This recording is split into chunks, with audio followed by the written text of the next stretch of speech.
luxuriance, its glossy, velvety green leaves, 12 feet in length, curving over the rooftop at the rear of every dwelling, and strange forms of vegetation greeted us at almost every step.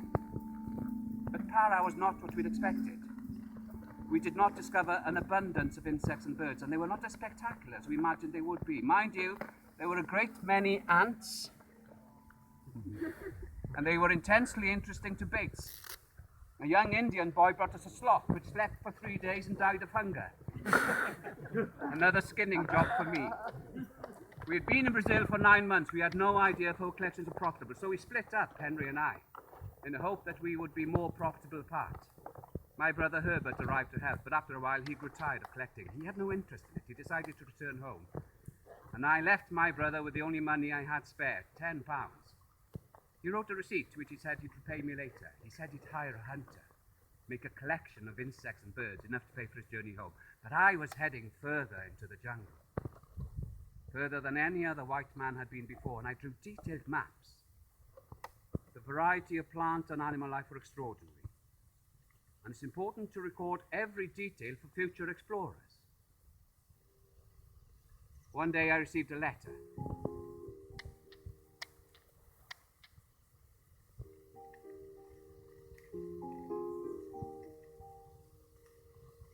My dear son Alfred, I received news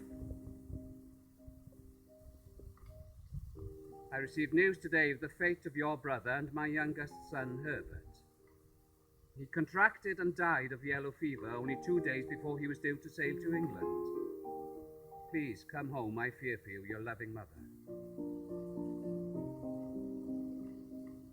Before returning to England, I visited his grave in Para. He was 22 years old. After years away, England beckoned.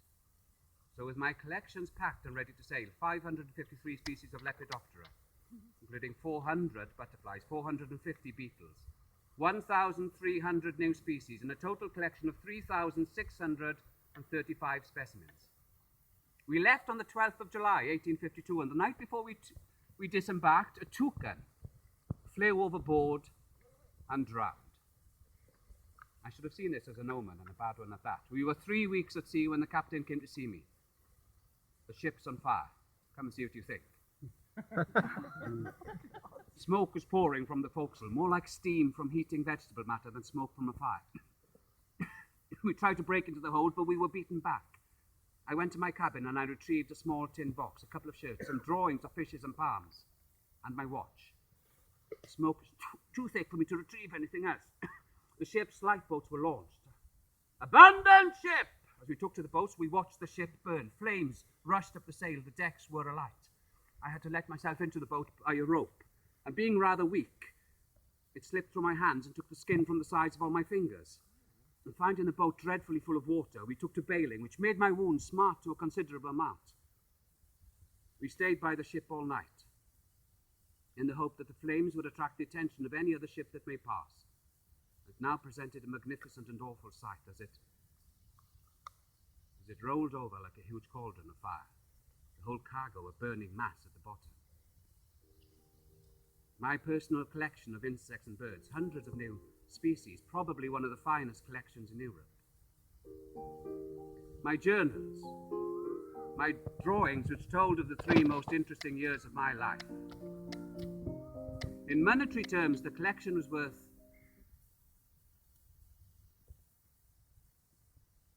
everything was destroyed, lost by fire and water. But you have to be philosophical about such matters. So the following day we bid adieu to the Helen, now burnt to the water's edge, and on a light easterly wind our little mast and sails were got up. And we headed towards the Bermudas, the nearest land, but still 700 miles away. We were scorched by the sun. My hands, my nose, and my ears completely skinned. We were drenched by the sea and spray. We were constantly wet and had no comfort at night. We ate raw pork and biscuits with some preserved meat or carrots once a day, which is a great luxury, and a short allowance of water, which made you thirsty the moment after you'd taken your allowance. 10 days, 10 nights. We were still 200 miles from shore when one afternoon, ahoy! a ship was seen. And by 8 o'clock we were on board, much rejoiced to have escaped to death on the wide ocean, whence none would have lived to tell the tale. This was the Georgeson, bound for London, and proves to be one of the slowest ships going. October the 1st. Oh, glorious day. Here we are on shore at Deal in Kent with the ship at anchor. Such a dinner. Beefsteak and damson tart. A paradise for hungry sinners. My next 2 expeditions would be to the east. And perhaps I could tell you a little bit more of that when we come